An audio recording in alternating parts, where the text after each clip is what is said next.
Middle east में tension बहुत ज्यादा बढ़ी हुई है। बस अब से कुछ देर बाद अमेरिका में राष्ट्रपति ट्रंप और इजराइल के प्रधानमंत्री नेतन्याहू की मुलाकात होने वाली है। अब कहा यह जा रहा है कि इस मुलाकात में ईरान पर हमले का ब्लूप्रिंट तैयार हो सकता है, लेकिन उधर ईरान ने भी अपनी पूरी तैयारी की हुई है। ईरान में इस टेंशन के बीच आज तक देश का पहला न्यूज चैनल है जिसकी टीम तेहरान पहुंच चुकी है। आज तक संवाददाता सुमित चौधरी इस वक्त तेहरान में है और हालात पर पैनी नजर बनाए हुए हैं। हमारी पहली जरा रिपोर्ट आप देखिए और समझिए कि इस वक्त तेहरान में क्या चल रहा है।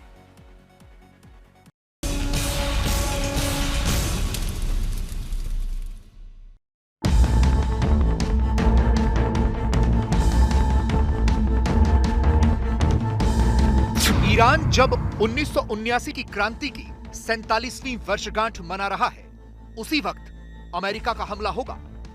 आज रात वॉशिंगटन में ट्रंप और नेतन्याहू की मुलाकात, क्या ईरान पर हमले की होगी बात? जब ईरान के 1400 शहरों में जश्न चल रहा है, तो क्या अमेरिका आज रात ही हमला करेगा? मिडिल ईस्ट में अमेरिका के भारी हथियारों की तैनाती का मतलब क्या है?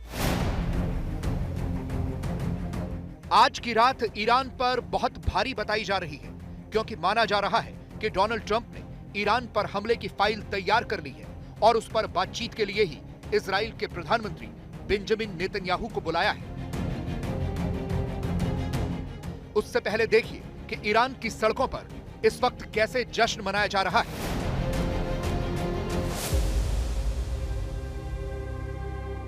उन्नीस में ईरान में इस्लामिक क्रांति हुई थी। इसी फरवरी के महीने में ईरान में शाह मोहम्मद रजा पहलवी के शासन का अंत हुआ था। पहलवी को अपदस्थ कर आयतुल्लाह रुहुल्लाह खुमैनी के अधीन एक इस्लामिक शासन की स्थापना हुई। शाह 1941 से सत्ता में थे, लेकिन उन्हें लगातार धार्मिक नेताओं के विरोध का सामना करना पड़ता था। शाह को धार्मिक नेता अमेरिका का पिट्ठू बताते थे, इसीलिए उनका तख्ता पलट किया गया और उन्हें देश निकाला दे दिया गया। उसी इस्लामिक क्रांति के आज 47 साल पूरे हो गए हैं, इसीलिए ईरान में जश्न मनाया जा रहा है। और यह भी विडंबना ही है कि आज ईरान के इसी इस्लामिक शासन को अमेरिका से खतरा है। अमेरिका का हमला ईरान पर कभी भी हो सकता है, इसीलिए इस जश्न में ईरान की तरफ से मिसाइलों की नुमाइश की गई है। ईरान का संदेश साफ है कि अगर हमला किया तो हम भी तैयार हैं। इस समय मैं मौजूद हूं आज़ादी स्क्वायर पे, यानी ईरान का वो इलाका, तेहरान का वो इलाका जो बहुत महत्वपूर्ण है। यानी 1979 की रेवोल्यूशन में भी इस इलाके की बहुत ज़्यादा प्राथमिकता रही और हर साल करीबन इसी इलाके के अंदर या फिर इसी आप कह सकते आज़ादी स्क्वायर के आसपास के इलाकों में हमेशा से ही एक बड़ा प्रोटेस्ट या फिर एक बड़ा समर्थन के तौर पर लोग इकट्ठा होते हैं। इस समय जहाँ मैं मौजूद हूँ, मैं आपको तस्वीरें पीछे की दिखाना चाहता हूँ कि अगर आप देखें कि आपको ये पूरा का पूरा इलाका, अगर आप मेरे पीछे अगर आप देख रहे हैं तो आपको समझ में आएगा कि ये इलाका कितना ज़्यादा महत्वपूर्ण है। अभी ये आज़ादी स्क्वायर का इलाका है जहाँ पर मेरी मौजूदगी इस समय है और अगर आप मेरे पीछे देख रहे हो, हजारों की संख्या में अभी लोग यहाँ जुटना शुरू हो गए हैं। दरअसल आज 47वीं वर्षगांठ मनाई जा रही है जो ईरानियन रेवोल्यूशन हुआ था 1979 का, उसको लेकर। और यहाँ पर लोगों की जो भीड़ है, अगर आप देखें अभी से लोगों की भीड़ यहाँ पर आनी शुरू हो गई। आपको ये भी नजर आएगा कि आखिरकार कैसे जो यहाँ पर लोग हैं वो यहाँ पर इकट्ठा हो रहे हैं अपने परिवार के साथ। और दरअसल ये ऐसे वक्त में हो रहा है जब इस समय ईरान में हमने देखा कि हाल ही में तेहरान के अंदर या दूसरे इलाकों के अंदर बड़ा प्रोटेस्ट हुआ था और उसी के बाद अब यहाँ पर जो अमेरिका और ईरान के बीच में जो लगातार तल्खी बढ़ती जा रही है, जो कॉन्फ्लिक्ट बढ़ता जा रहा है, उसी बीच इस बार का ये जो ईरानियन रेवोल्यूशन डे है, नेशनल डे है, उसको बहुत गंभीरता से फिर कह सकते हैं कि बड़ी उससे बनाया जा रहा है। और इसकी तस्वीरें सीधा आज तक चैनल आपको पहुंचा रहा है, सीधा तेहरान से। और इस समय मैं मौजूद हूँ तेहरान के इसी आपके आज़ादी स्क्वायर पर और लगातार यहाँ से हम आपको कवरेज दिखा रहे हैं। ईरान पर हमले का खतरा इसलिए है क्योंकि कुछ ही घंटों के बाद वॉशिंगटन में अमेरिकी राष्ट्रपति ट्रंप और इजरायली प्रधानमंत्री बेंजामिन नेतन्याहू की मुलाकात होने वाली है।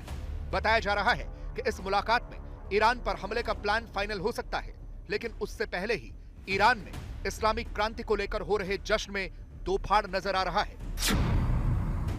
पूरे ईरान में लगभग 1400 शहरों में बड़ी रैलियां, मार्च और परेड का आयोजन हो रहा है। यह आज सुबह 9:30 बजे से ही जारी है। कल रात तेहरान में आजादी टावर और मिलाद टावर को ईरानी झंडे के रंगों में रोशन किया गया। आतिशबाजी से आसमान जगमगा उठा। बसीज और रिजीम के समर्थक अल्लाहू अकबर के नारे लगा रहे थे। ये सब खामनेई और पजेशियान के निर्देश पर हुआ। दूसरी तरफ इस्लामिक क्रांति की सालगिरह से पहले की रात तेहरान के कई इलाकों में बालकनियों, छतों और मेट्रो ट्रेनों में भी death to Khamenei, death to dictator, death to Islamic republic और जावेद शाह यानी शाह जिंदाबाद के नारे लग रहे थे। लोग इस्लामिक शासन की आतिशबाजी और अल्लाहू अकबर के नारों की आवाज दबाने के लिए पूरी ताकत से शासन विरोधी नारे लगा रहे थे।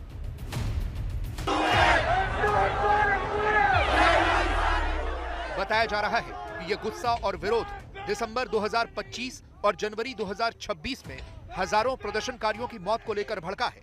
मानवाधिकार से जुड़ी एजेंसी HRANA के मुताबिक 7,000 से ज्यादा प्रदर्शनकारी मारे गए हैं। इसलिए गुस्सा बहुत ज्यादा है और लोग इसे क्रांति की अंतिम वर्षगांठ कह रहे हैं। प्रोटेस्टर्स को दबाने के लिए इंटरनेट ब्लैकआउट, गिरफ्तारियां और दबाव जारी है। कुछ परिवारों को शासन की रैलियों में भाग लेने के लिए मजबूर भी किया गया है।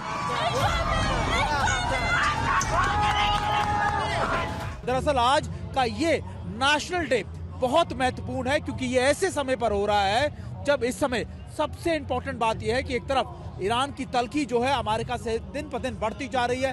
बातचीत का कई दौर चल चुके हैं। पहली दौर की बातचीत हो चुकी है, दूसरी दौर की बातचीत कब होगी ये क्लियर नहीं है, लेकिन इसी बीच जो चीजें हैं वो लगातार किस तरीके की हो रखी हैं। ईरान में इस समय परिस्थिति कैसी है ये मैं आपको दिखाने की कोशिश कर रहा हूँ। आज तक की टीम आपको सबसे पहले यहाँ पर आप देखिए कि आपको ईरान के झंडे आपको लगातार नजर आ जाएंगे। दूसरा, कई बैनर्स पे अगर आप देखें तो डोनाल्ड ट्रंप हो, नेतन्याहू यानी इजराइल के प्रधानमंत्री को लेकर कई बातें कही गई हैं, जिसमें कई जगह कहा गया है कि we are together, nobody can change us, nobody can regime change us. Political system के अंदर फिर अगर आप देखें national power is related to the will of the nation, यानी एक कंसोलिडेट या फिर एक तरीके की एकजुटता दिखाने की कोशिश की जा रही है। और इस समय का ये नेशनल डे बहुत महत्वपूर्ण है इस समय तेहरान के लिए और शायद इसी वजह से आज यहाँ पर आप हजारों लाखों की संख्या में यहाँ पर लोगों को देख सकते हैं। मैं इस समय इसी फ्रीडम स्क्वायर या फिर आप कह सकते हैं आजादी स्क्वायर पर मौजूद हूँ। आज तक की टीम आपको ये एक्सक्लूसिव कवरेज दिखा रही है। इस समय हजारों लोगों की संख्या में, अगर आप एक और देखें तो आपको नजर आएगा कि ऊपर आसमान में करतब करते हुए लोग भी आपको नजर आ जाएंगे। हेलीकॉप्टर यहाँ पर लगातार नजर बनाए हुए एरियल के उससे लगातार मॉनिटरिंग कर रहे हैं। यहाँ पर IRGC के कमांडोज हो या उनकी लोकल पुलिसिंग हो या दूसरी चीजों हो, वो भी उनकी भी भारी संख्या में तैनाती की गई है। लेकिन हम आपको ये तस्वीरें दिखा रहे हैं सीधा तेहरान से। पहला ऐसा चैनल जो इस समय अमेरिका और ईरान के जो तलखी यानी जो कॉन्फ्लिक्ट बढ़ता जा रहा है उसके बीच यहाँ पर मौजूद है। सुमित चौधरी, तेहरान, आज तक। असल में ईरान चाहता है कि अमेरिका से डील हो जाए, लेकिन ट्रंप चाहते हैं कि ईरान अपने परमाणु प्रोग्राम के साथ बैलिस्टिक मिसाइल प्रोग्राम का भी सरेंडर करे।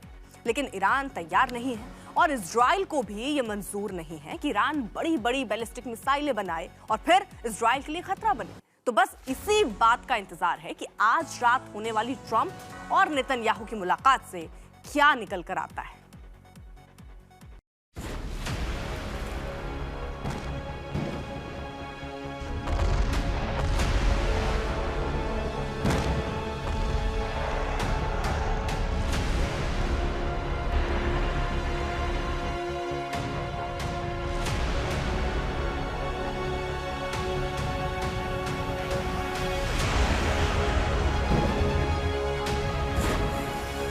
क्या ईरान पर आज की रात भारी पड़ने वाली है? ये तो पता नहीं, लेकिन ये तय है कि ईरान पर अमेरिका और इजराइल की सख्ती होने वाली है। नेतन्याहू अमेरिका पहुंच चुके हैं। कुछ ही घंटों में उनकी मुलाकात ट्रंप से होनी है। जानकार बता रहे हैं कि नेतन्याहू ट्रंप को ईरान के खिलाफ वो सिद्धांत बताएंगे जिससे मध्य पूर्व में शांति आ सकती है और इसमें सैन्य कार्रवाई का विकल्प खुला है और इसलिए ट्रंप एक और विमान वाहक ईरान के खिलाफ भेज सकते हैं। ट्रंप ने कहा है कि ईरान डील कर ले, नहीं तो बहुत बड़ा कदम उठाया जाएगा। लेकिन ईरान ने मिसाइल प्रोग्राम पर समझौते से इनकार कर दिया है। ये महायुद्ध की चिंगारी या फ्लैश पॉइंट हो सकती है। इस बीच ईरान ने अमेरिकी फाइटर जेट्स का पता लगाने और उन पर पलटवार करने के लिए सैयद 4 नाम के एयर डिफेंस को तैनात किया है। ईरान इस्फहान न्यूक्लियर साइट के गेट को मिट्टी से ढक रहा है, तो जॉर्डन में अमेरिका ने एयर डिफेंस सिस्टम थाड तैनात कर दिया है। उधर ट्रंप साफ साफ ईरान को धमका रहे हैं कि उसे डील कर लेनी चाहिए, और ये डील न सिर्फ ईरान के परमाणु हथियारों की होगी बल्कि उसकी उन बैलिस्टिक मिसाइल्स की भी होगी जो इजराइल को दहलाने के लिए काफी हैं। बताया जा रहा है कि नेतन्याहू ट्रंप के सामने एक सीक्रेट फाइल रखने वाले हैं। सूत्रों के मुताबिक इसमें बहुत महत्वपूर्ण जानकारियां हैं। इन फाइल्स में मोसाद के 3 बड़े दावे हैं। पहला, ईरान का यूरेनियम डाइल्यूशन का दावा एक झांसा है। दूसरा, ईरान अब भी अपने परमाणु ठिकानों पर चोरी छिपे 60% तक एनरिचमेंट कर रहा है। तीसरा और सबसे चौंकाने वाला दावा यह है कि ईरान अब परमाणु बम बनाने से कुछ हफ्ते नहीं बल्कि कुछ ही दिन दूर है। इसके अलावा रिपोर्ट में 2 रास्ते सुझाए गए हैं, या तो ईरान के परमाणु कार्यक्रम, मिसाइल कार्यक्रम और प्रॉक्सी संगठनों के समर्थन पर पूर्ण पाबंदी लगे। देखते रहिए आज तक। आज तक देश का सर्वश्रेष्ठ न्यूज चैनल।